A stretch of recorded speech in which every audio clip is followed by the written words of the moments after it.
ด้วยโดยธรรมชาติเพราะจริงๆแล้วเป็นคนธรรมชาติมากแล้วก็แม่เป็นคนใช้ชีวิตอยู่กับสนามบอลมา19 ปีแล้ว Halo semua, selamat datang di channel YouTube Gol Terakhir. Kali ini kami akan membagikan kumpulan berita timnas Indonesia terbaru hari ini, di antaranya sebagai berikut.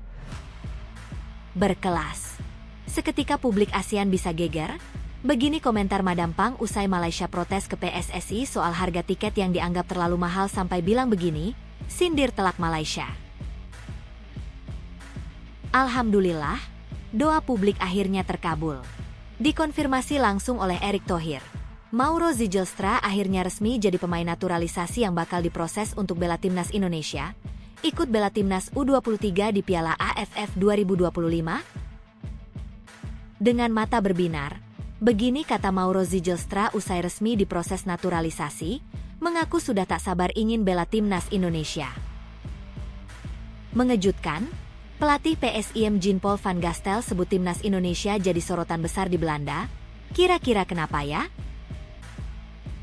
Yuk simak ulasan terlengkapnya sebagai berikut. Tapi sebelum itu jangan lupa subscribe, agar kalian tidak ketinggalan informasi terbaru seputar timnas Indonesia setiap harinya.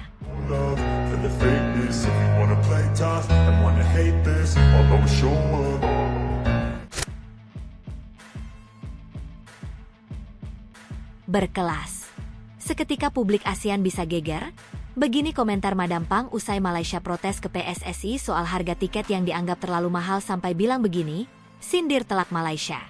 Keriuhan menjelang Piala AFF U23 2025 yang digelar di Indonesia mendadak berubah dari gegap gempita jadi bara api diplomasi antar negara. Gegap gempita supporter dan semangat sepak bola tiba-tiba harus dibayangi oleh polemik yang tak disangka. Keluhan keras dari Malaysia terhadap harga tiket pertandingan yang dinilai terlalu mahal untuk laga-laga yang akan mempertemukan Harimau Muda dan Garuda Muda di Stadion Utama Gelora Bung Karno, SUGBK, Jakarta.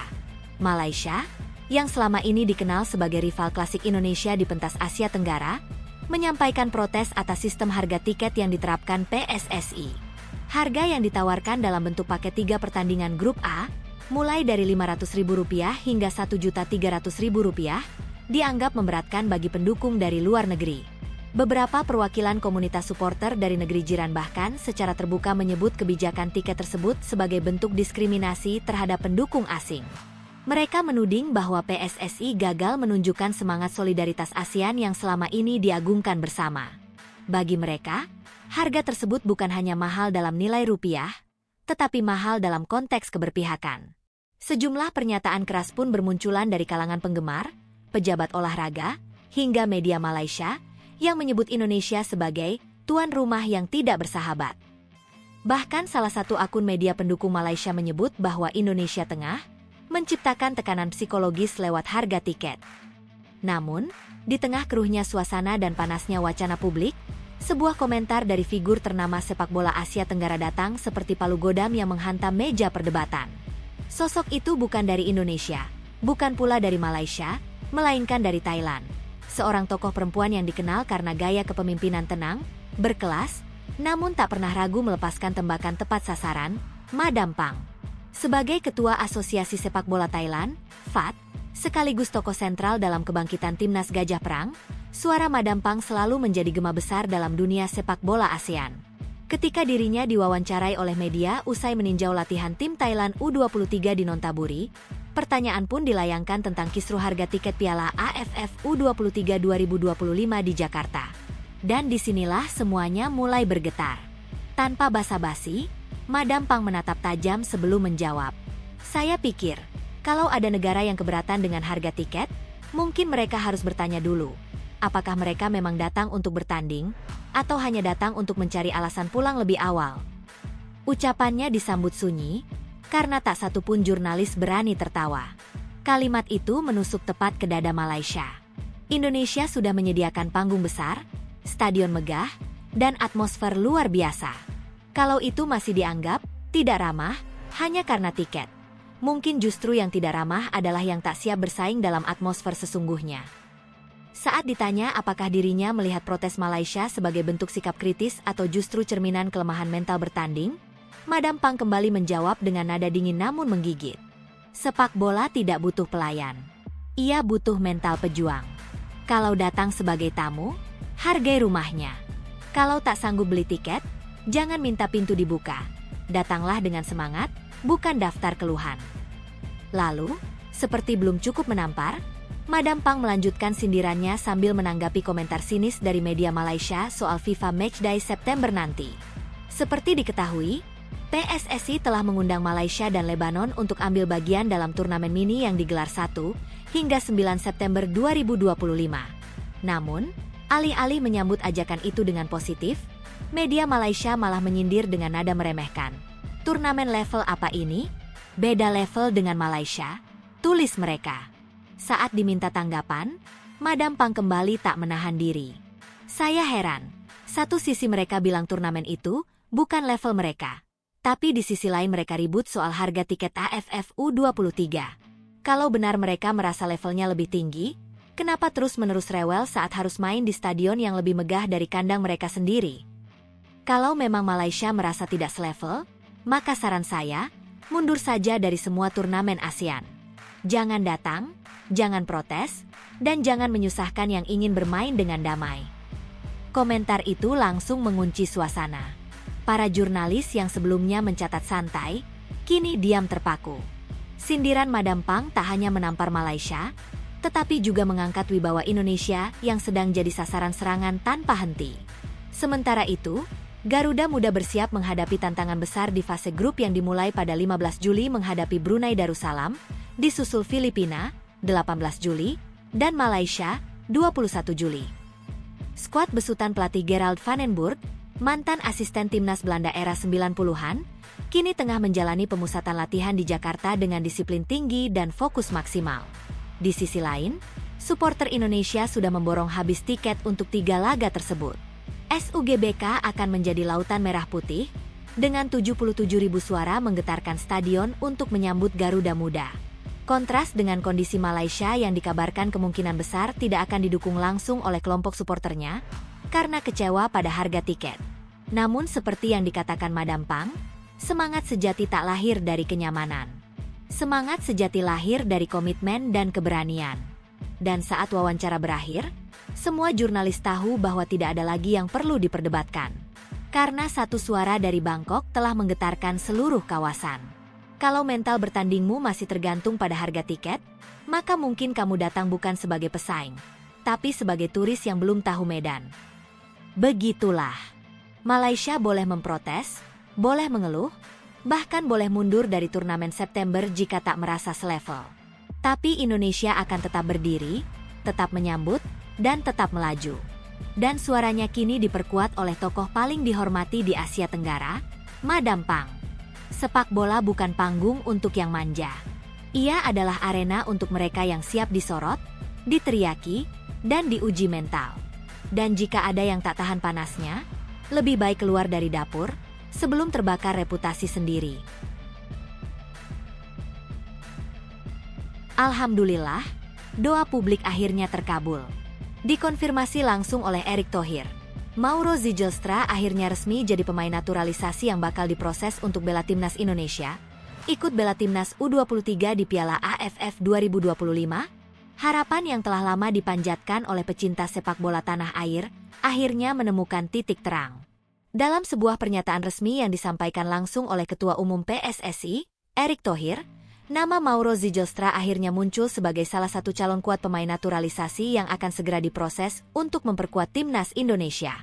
Striker muda yang kini bermain di FC Volendam tersebut disebut-sebut akan menjadi bagian penting dari proyek jangka panjang PSSI, terutama untuk memperkuat lini serang timnas U23 dan bahkan tim senior ke depan.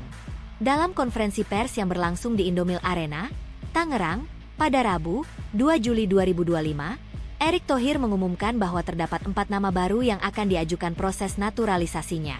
3 diantaranya adalah untuk timnas putri, yaitu Isabel Kop, Isabelle Notet, dan Pauline van de Poel.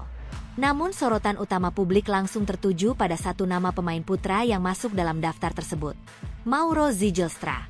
Pemain muda berusia 20 tahun yang dikenal memiliki postur menjulang dan naluri mencetak gol yang tajam itu telah lama dikaitkan dengan Garuda Muda, dan kini langkah konkret telah dimulai. Di tim muda maupun senior kita masih kekurangan pemain muda, terutama striker. Ada juga Mauro, striker muda kita. Semoga menambah kekuatan di lini depan dan menjadi tambahan tenaga bagi timnas kita ke depannya, ujar Erick Thohir dalam pernyataannya yang segera disambut hangat oleh berbagai pihak, termasuk para pengamat dan supporter. Zijlstra memang bukan nama asing bagi para pencinta sepak bola Indonesia yang mengikuti perkembangan pemain diaspora. Ia lahir di Zaandam, Belanda, pada 9 November 2004. Dengan tinggi badan mencapai 188 cm, pemain keturunan Indonesia ini memiliki darah Bandung dari pihak neneknya. Saat ini, ia bermain untuk FC Volendam, salah satu klub yang berkompetisi di Eerste Divisie, Divisi 2 Belanda, dan sudah mencatatkan sejumlah penampilan di tim utama meski usianya masih sangat muda. Musim lalu, Zijlstra tampil impresif di level junior FC Volendam dengan torehan 17 gol dan 4 assist dari 21 laga. Performa tersebut membuat pelatih tim utama memberinya kesempatan promosi, dan ia mencatatkan debut profesionalnya pada awal tahun 2025. Sebagai striker, ia dikenal memiliki kemampuan positioning yang baik, penyelesaian akhir yang klinis, dan kekuatan fisik yang mumpuni, kualitas yang selama ini dirindukan oleh timnas Indonesia di lini serang. Meski proses naturalisasi Zijlstra telah dikonfirmasi, PSSI menilai bahwa waktunya terlalu mepet untuk bisa menurunkannya di ajang terdekat, yakni Piala AFF U23 2025 yang akan digelar mulai 15 Juli mendatang. Turnamen yang berlangsung di dua venue utama, yakni Stadion Utama Gelora Bung Karno, SUGBK, Jakarta dan Stadion Patriot Candrabaga Bekasi, akan menjadi panggung unjuk kekuatan para pemain muda dari kawasan Asia Tenggara. Timnas Indonesia U23, di bawah asuhan pelatih Gerald van den Burg, mantan asisten pelatih timnas senior, tergabung di grup A bersama Malaysia, Filipina, dan Brunei Darussalam. Grup ini bisa dibilang cukup kompetitif. Apalagi hanya juara grup yang akan lolos otomatis ke babak semifinal.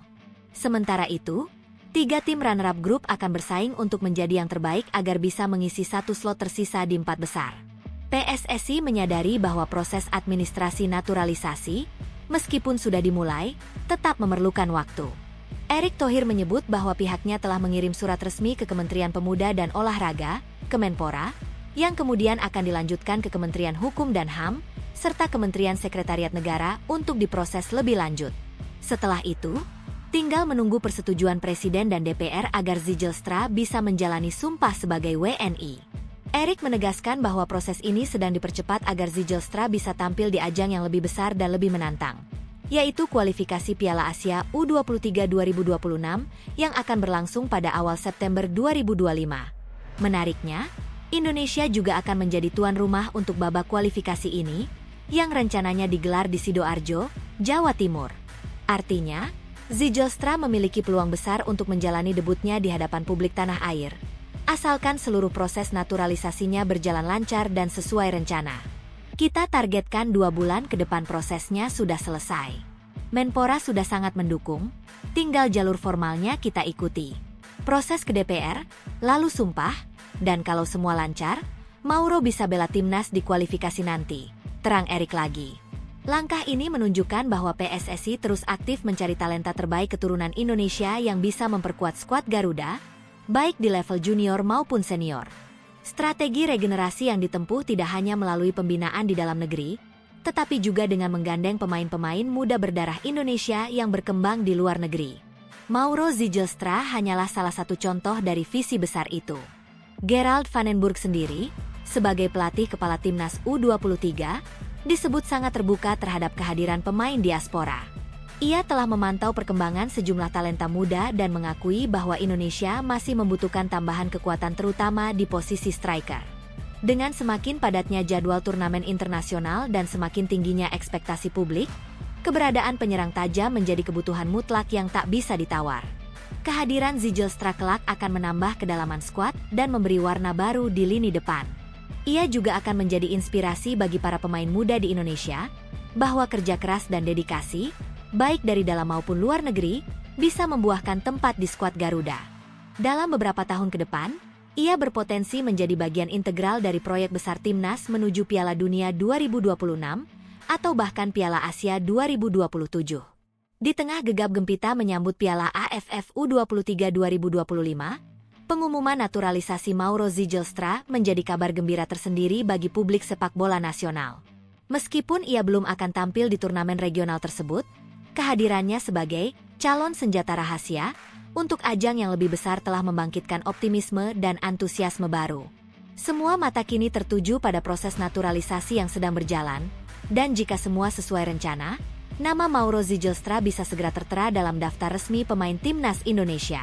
Satu hal yang pasti, langkah ini menunjukkan bahwa timnas Indonesia tidak berhenti bergerak maju. Di tangan generasi baru yang dipersiapkan matang, dengan dukungan publik yang tiada henti, dan dengan strategi PSSI yang semakin progresif, masa depan sepak bola Indonesia tampak semakin cerah. Dan Mauro Zijlstra, dengan darah Bandung yang mengalir di nadinya, bisa jadi salah satu tokoh penting dalam perjalanan sejarah baru Garuda.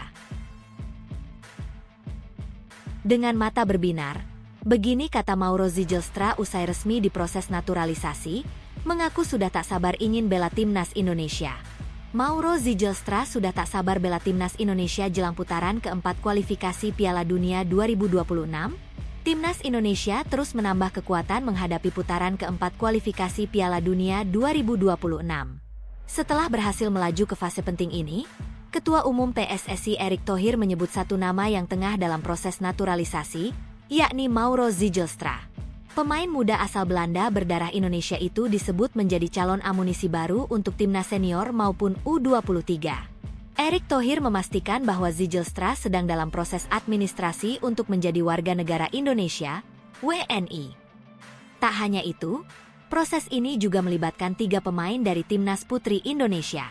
Ada 3 pemain perempuan dan 1 pemain pria, kata Erick pada awak media di Stadion Indomil Arena, Tangerang, Rabu, 2 Juli 2025. Pihaknya sudah mengirimkan surat ke Menpora dan berharap dalam waktu dekat bisa diteruskan ke Kementerian Hukum dan HAM serta Sekretariat Negara, sebelum sampai ke Presiden dan DPR RI.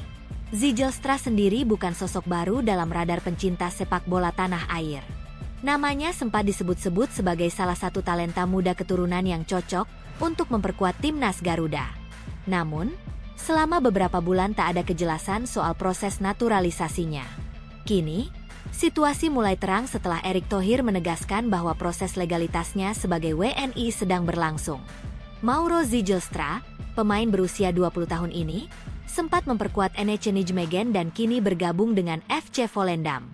Ia dinilai sebagai pemain serba bisa yang bisa membantu timnas Indonesia di berbagai lini.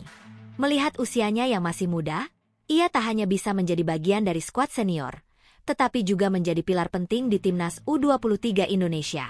Apalagi, di tahun 2025, Garuda Muda akan menghadapi sejumlah agenda padat, termasuk Piala AFF U23 dan SEA Games. Kabar baik ini diperkuat dengan unggahan Instagram pribadi Mauro Zijlstra yang memperlihatkan antusiasmenya terhadap karir profesionalnya. Ia mengunggah foto saat menandatangani kontrak profesional pertamanya bersama FC Volendam. Dalam unggahan tersebut, ia menulis, "Senang menandatangani kontrak pertama saya, 2027, yang menunjukkan bahwa ia kini telah resmi menjadi bagian jangka panjang klub Eredivisie itu hingga tahun 2027. Namun, unggahan tersebut juga memicu spekulasi di kalangan netizen Indonesia bahwa kontrak baru itu tidak akan menghalangi keinginannya untuk memperkuat timnas merah putih. Pasalnya, Zijlstra diketahui memiliki semangat tinggi untuk membela Indonesia dan sempat menyiratkan keinginannya melalui berbagai interaksi media sosial sebelumnya. Kehadiran Mauro akan sangat vital untuk timnas Indonesia yang akan menghadapi lawan-lawan berat di babak keempat kualifikasi Piala Dunia 2026. Lawan dari pot 1 hingga pot 4 akan memiliki kualitas di atas rata-rata, sehingga tambahan pemain muda yang bermain di kompetisi Eropa tentu menjadi aset penting. Apalagi, Zijlstra dapat dijadikan proyek jangka panjang PSSI, baik untuk tim senior maupun kelompok umur. Dalam konteks persiapan lebih luas, kabar ini juga menarik karena terjadi bersamaan dengan isu kedekatan pelatih timnas Indonesia, Patrick Kluivert, dengan Presiden FIFA Gianni Infantino. Beberapa waktu lalu, Infantino mengunggah Instagram Story yang memuji dedikasi Kluivert sebagai pelatih berbakat dan visioner. Walau tak menyebut langsung timnas Indonesia, banyak pengamat menilai unggahan itu sebagai bentuk dukungan tidak langsung terhadap program PSSI di bawah kepemimpinan Kluivert. Patrick Kluivert sendiri dikenal sebagai legenda sepak bola Belanda yang memiliki pengalaman melatih di berbagai level, termasuk sebagai asisten pelatih timnas Belanda dan kepala pelatih di beberapa klub Eropa. Keputusannya menerima pinangan PSSI dianggap sebagai langkah besar untuk mengangkat kualitas sepak bola nasional. Dalam skema kepelatihannya, pemain muda seperti Zijlstra diyakini bisa berkembang pesat.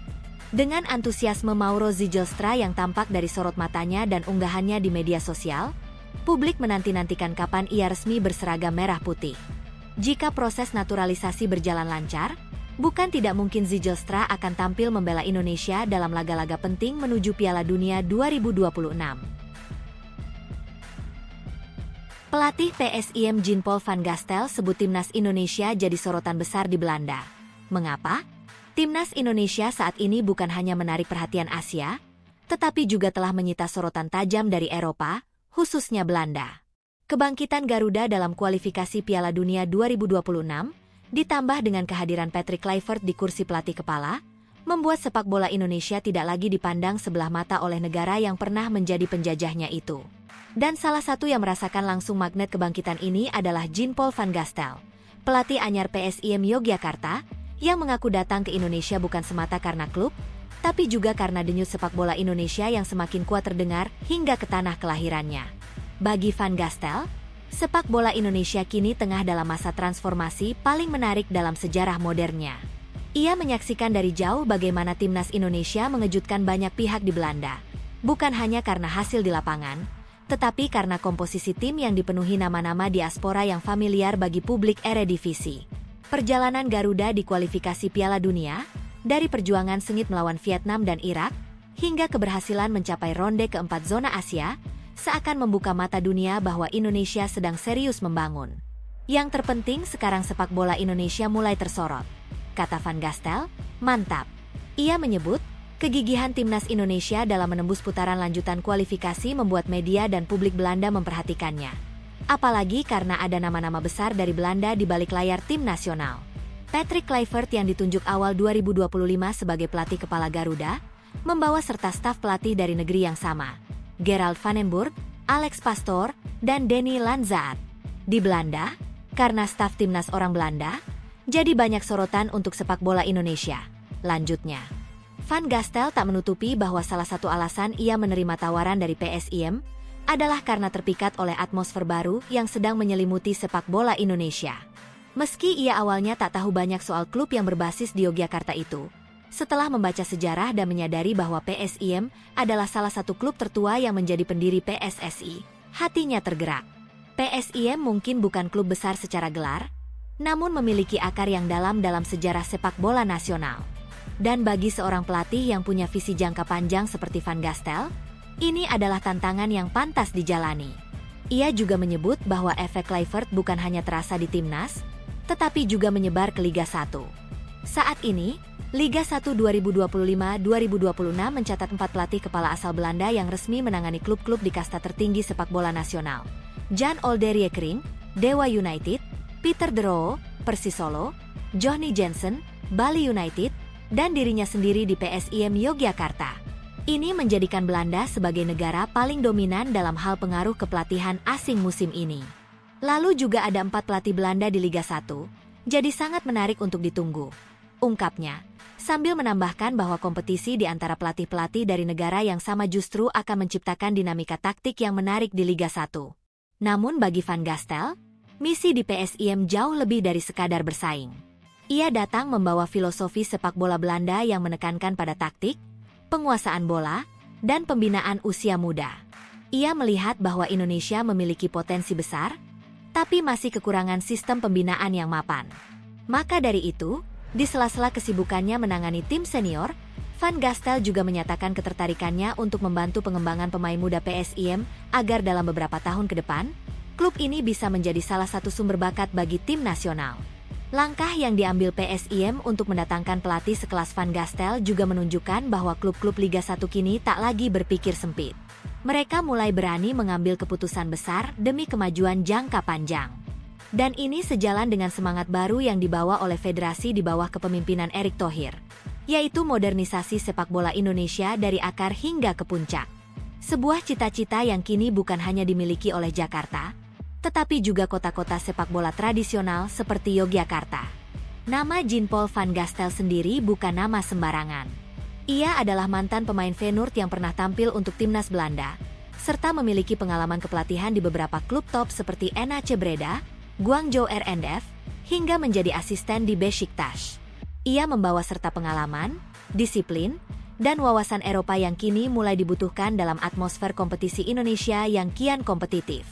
Tak heran bila publik Belanda juga menyoroti langkahnya ini, karena bagi mereka, ketika seorang pelatih kaliber Van Gastel memilih klub seperti PSIM, itu berarti ada sesuatu yang sedang tumbuh besar di Indonesia. Sorotan dari Belanda terhadap sepak bola Indonesia bukan hanya sekadar angin lalu. Ini adalah sinyal bahwa sepak bola kita mulai dianggap. Dan dalam arus kebangkitan ini, peran tokoh-tokoh seperti Jean-Paul van Gastel sangat penting. Sebagai penghubung antara apa yang sedang kita bangun di dalam negeri dengan pengakuan yang perlahan datang dari luar. Dari sosok yang awalnya tak tahu apa-apa soal PSIM, kini Van Gastel menjelma menjadi saksi dan pelaku dari gelombang besar yang sedang menyapu persepakbolaan nasional. Ia mungkin hanya satu dari banyak pelatih asing yang datang ke Indonesia. Tapi dengan keterlibatannya dalam arus transformasi ini, dan dengan segala pengalaman yang ia bawa dari Eropa, ia menjadi lebih dari sekadar pelatih.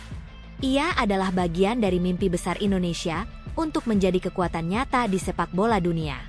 Dan ketika kelak timnas Indonesia benar-benar berhasil melangkah ke panggung Piala Dunia, nama-nama seperti Patrick Kluivert, Gerald van den Burg, dan Jean-Paul van Gastel akan dikenang sebagai mereka yang turut menabur benih dari kejayaan itu. Di tanah Yogyakarta, kisah itu sedang dimulai. Dan Belanda kini hanya bisa menatap, mengagumi, dan berharap bisa terus menjadi bagian dari ceritanya. Tak mau kalah dengan timnas Indonesia, Vietnam sampai rombak undang-undang negaranya demi muluskan naturalisasi 100 pemain. Dulu hujat habis-habisan timnas Indonesia karena dihuni banyak pemain keturunan, kini tim nasional Vietnam sedang gencar untuk melakukan naturalisasi. Bukan cuma untuk atlet sepak bola saja, Vietnam juga membuka peluang sebesar-besarnya untuk naturalisasi atlet di olahraga lainnya. Tim berjuluk The Golden Star Warriors ini tampaknya kini tersadar setelah melihat kegemilangan timnas Indonesia yang lolos kualifikasi Piala Dunia 2026 zona Asia Round 4. Tak hanya itu, perpaduan pemain lokal dan pemain keturunan yang bermain di Eropa membuat performa skuad Garuda sangat berkembang, baik dari fisik hingga visi bermain. Terlebih lagi saat ini skuad Garuda dilatih oleh pelatih asal Belanda, Patrick Kluivert. Dirinya sebagai suksesor Shin Tae-yong diharapkan membawa timnas Indonesia lolos ke Piala Dunia 2026. Pengalaman bermain di level tertinggi sepak bola Eropa tak bisa dipungkiri. Sebut saja Jay Itzes yang bermain di Serie A dengan klubnya Venezia. Ada juga sejumlah pemain keturunan timnas Indonesia yang bermain di kasta tertinggi Liga Belanda Eredivisie seperti Maes Hilgers, FC Twente, Ivar Jenner, Jong Utrecht, hingga Kelvin Verdonk, NEC Nijmegen. Melihat performa dan prestasi tim Garuda sejak adanya pemain keturunan, VFF Federasi Sepak Bola Vietnam terbuka matanya dan meniru apa yang telah dilakukan oleh timnas Indonesia. Bahkan, kini Vietnam dikabarkan bakal merekrut 100 pemain naturalisasi untuk memperkuat timnas mereka dan mendongkrak performa. Majelis Nasional telah memberikan suara untuk meloloskan undang-undang yang merevisi sejumlah pasal dalam Undang-Undang tentang Kewarganegaraan Vietnam yang berlaku sejak 1 Juli 2025. Pasal ini untuk memudahkan seorang atlet menjadi warga negara Vietnam. Dalam undang-undang yang baru direvisi tersebut, akan memungkinkan semua pemain asing yang berlaga di Liga Vietnam untuk memperoleh kewarganegaraan Vietnam. Media Vietnam juga memuji langkah ini dan menyebutnya sebagai kemajuan yang luar biasa yang bisa menaikkan prestasi sepak bola Vietnam dan olahraga lainnya. Perubahan ini tentunya diharapkan oleh publik dan fans sepak bola Vietnam untuk menciptakan kondisi bagi olahraga Vietnam. Khususnya dalam hal ini cabang olahraga sepak bola, untuk menarik sumber daya dengan menarik pemain keturunan Vietnam di luar negeri dan pemain naturalisasi. Hal ini berkaca pada keberhasilan tim Asia Tenggara lain dalam program naturalisasi seperti Timnas Indonesia, Malaysia, Filipina, dan Kamboja. Timnas Malaysia yang diisi banyak pemain naturalisasi baru saja mengalahkan Timnas Vietnam asuhan pelatih Kim Sang-sik di babak kualifikasi terakhir Piala Asia 2027. Hasil ini memberikan tekanan signifikan sekaligus tamparan keras bagi Federasi Sepak Bola Vietnam, VFF, dan juga pelatih Kim Sang-sik. Sejatinya, Vietnam sudah menggunakan pemain naturalisasi, tetapi jumlahnya terbatas di antaranya Nguyen Xuan San, Chow Pendan Quang Vinh, dan Philip Nguyen. Meski belum banyak, terdapat banyak perubahan dalam performa tim Vietnam, bisa terlihat dari lini depan. Nguyen Xuan San menjadi ujung tombak di Piala AFF 2024. Pemain asal Brasil bernama asli Rafaelson Bezerra Fernandes itu juga menjadi pencetak gol terbanyak di Piala AFF 2024 sekaligus membawa tim menjadi juara. Faktanya, Sepak-Bola merupakan pelopor dalam penggunaan pemain Vietnam yang dinaturalisasi dan pemain luar negeri. Namun, terkait masalah ini, Presiden Federasi Sepak Bola Vietnam, VFF, Tran Quoc Tuan juga sependapat bahwa Vietnam perlu mempertimbangkan banyak aspek saat menggunakan pemain yang dinaturalisasi. Kendati demikian, jika pemain yang dinaturalisasi digunakan secara luas, menurut Ketum PSSI-nya Vietnam itu tim sepak bola mereka dapat memiliki tim yang kuat dalam 1-2 tahun tetapi sistem domestik akan melemah. Pengembangan berkelanjutan klub-klub domestik menjadi landasan bagi kami untuk terus berkembang. Jika kami menggunakan banyak pemain naturalisasi, motivasi pemain domestik dapat terpengaruh, ucap Tran Quoc Tuan dilansir dari Soha. Dan pelatihan pemain muda juga akan menghadapi kesulitan. Kami juga tidak dapat mengabaikan faktor identitas, budaya, dan kebanggaan, tutupnya.